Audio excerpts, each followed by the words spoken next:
আল্লাহর কসম করে বলতেছি, আপনার ভিডিওটা শুনুন। আর যদি ভিডিও থেকে কিছু ফায়দা পান তাহলে অবশ্যই শেয়ার করবেন।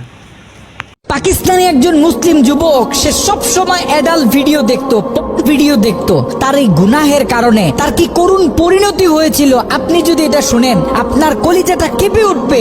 আপনি আপনার নিজেকে ধরে রাখতে পারবেন না। ওই যুবক অ্যাডাল্ট ভিডিওর প্রতি এত পরিমাণে অ্যাডিক্টেড ছিল, সে অ্যাডাল্ট ভিডিও দেখার জন্য বড় একটা অ্যাডাল্ট সাইট থেকে অনেক টাকা খরচ করে সে লাইফ টাইমের সাবস্ক্রিপশন কিনেছিল এবং সেই ওয়েবসাইটের অ্যাক্সেস সে তার নিজের বন্ধু বান্ধবকেও দিয়েছিল। সে তার সকল বন্ধু বান্ধবকে নিয়ে অ্যাডাল্ট ভিডিও দেখতো। ঘটনাক্রমে একদিন যুবক ভয়ঙ্কর গাড়ি অ্যাক্সিডেন্ট করে মৃত্যুবরণ করলো। তার লাশটা যখন বাড়িতে নিয়ে আসা হলো, এলাকার মানুষ তার লাশ দেখতেছে। অনেকে বলতেছে এই ছেলে তো নামাজ পড়তো, এই ছেলে তো রোজা রাখতো, এই ছেলেটা ভালো ছিল। কিন্তু তার ভিতরে এত ভয়ঙ্কর একটা গুনাহ যে ছিল, এটা তার বন্ধু বান্ধব ছাড়া অন্য কেউ জানতো না।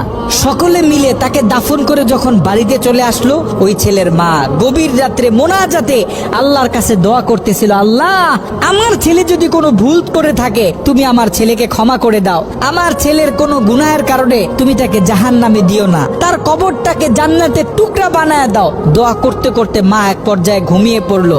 মা যখন ঘুমিয়ে পড়লো, তিনি স্বপ্নে ভয়ঙ্কর একটা দৃশ্য দেখলেন। তিনি দেখতেছে তার ছেলের কবরে আল্লাহ পাক জাহান্নাম থেকে কিছু ফেরেশতা নিযুক্ত করলেন এবং ওই ফেরেশতাদের হাতে বড় বড় কিছু কুড়াল, যে কুড়াল দিয়ে সকল ফেরেশতারা মিলে একসাথে তার ছেলের শরীরে আঘাত করতেছে। যদি তার ছেলের হাতে আঘাত করে তাহলে হাতটা কেটে দূরে গিয়ে পড়তেছে, যদি পায়ে আঘাত করে তাহলে পাটা কেটে দূরে গিয়ে পড়তেছে। তার ছেলে ভয়ঙ্কর ভাবে চিৎকার দিতেছে। ছেলের ভয়ঙ্কর চিৎকার শুনে মায়ের ঘুম ভেঙে গেল। মা উঠে আবার তাহাজ্জুদ নামাজের জন্য প্রস্তুতি নিলেন, আল্লাহ তাআলার কাছে দোয়া করতেছেন। দ্বিতীয় দিন গভীর রাতে যখন মা ঘুমিয়ে পড়লেন, তিনি দ্বিতীয় দিন আরো ভয়ঙ্কর চিত্র দেখলেন।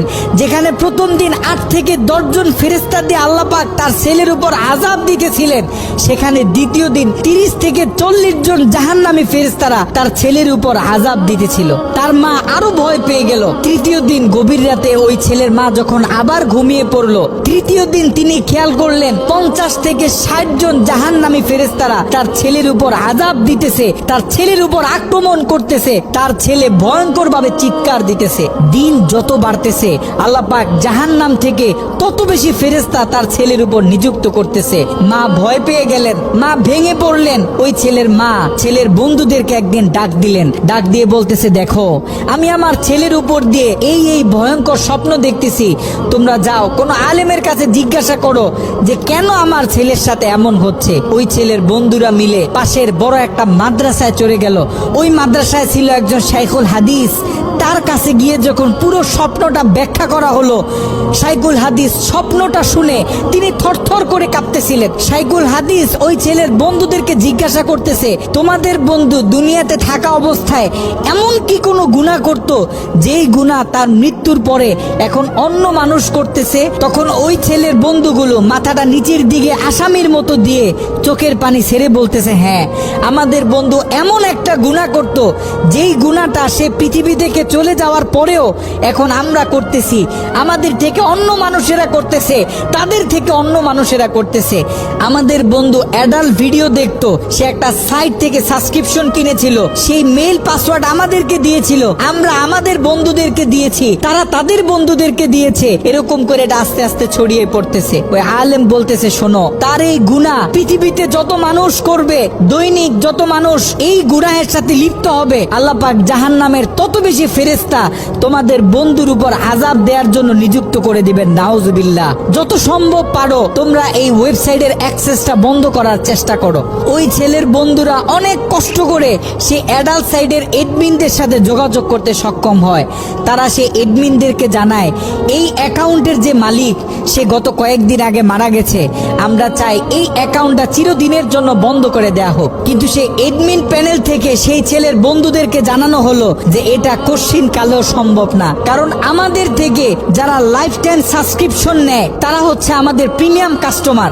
আমরা তাদেরকে হাই সিকিউরিটি দিয়ে থাকি। তারা যখন আমাদের থেকে কোনো প্যাকেজ নেয়, আমাদের থেকে কোনো অ্যাকাউন্ট নেয়, আমরা তখন তাদেরকে মেইল দিই, পাসওয়ার্ড দিই এবং আমরা তাদের হাতের ফিঙ্গার নিয়ে থাকি। আপনারা হয়তোবা তার অ্যাকাউন্টের মেইল পাসওয়ার্ড দিতে পারবেন, কিন্তু তার হাতের ফিঙ্গার তো আর আপনারা দিতে পারবেন না। তার হাতের ফিঙ্গার যদি ম্যাচ না করে তাহলে আমরা এই অ্যাকাউন্ট অফ করতে পারবো না। নাউজুবিল্লাহ।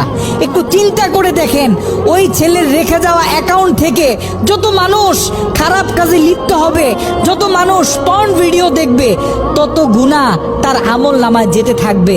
একটু ঠান্ডা মাথায় চিন্তা করেন, আপনি আর আমি আমাদের সোশ্যাল মিডিয়া অ্যাকাউন্টগুলো কিভাবে ব্যবহার করতেছি। আমরা তো আমাদের ফেসবুকে কত ছবি শেয়ার করি, কত মুভি ক্লিপ শেয়ার করে থাকি, কত গান বাজনা শেয়ার করি। আপনার আমার মৃত্যুর পরে এগুলো তো আর কেউ কাটতে পারবে না। যত লক্ষ মানুষ আপনার আমার মৃত্যুর পরে ভিডিও দেখবে, আপনার আমার অ্যাকাউন্টে রেখে যাওয়া ভিডিও যত মানুষ দেখবে, আপনার আমার কবরে তত কঠিন কঠিন আযাব দেয়া হবে। আপনি আর আমি জীবিত থাকা অবস্থায় যদি আমাদের ফেসবুক অ্যাকাউন্টে ইসলামিক ভিডিও শেয়ার করি, একটা কোরআনের তেলাওয়াত শেয়ার করি, একটা হাদিস শেয়ার করি, ইসলামিক কোনো ডকুমেন্টারি শেয়ার করি, তাহলে আপনার আমার মৃত্যুর পরে এই অ্যাকাউন্ট থেকে যত মানুষ এই ভিডিওগুলো দেখবে, আমরা কবর থেকে তত বেশি সওয়াব পাইতে থাকবো। এ কারণে আমরা পৃথিবীতে থাকতে যত কাজ করব, সব কাজ যেন আমরা চিন্তা ভাবনা করে তারপরে করি। এমন কোনো কাজ করব না যে কাজ আমার মৃত্যুর পরে আমার কবরে আযাব বাড়িয়ে দিবে।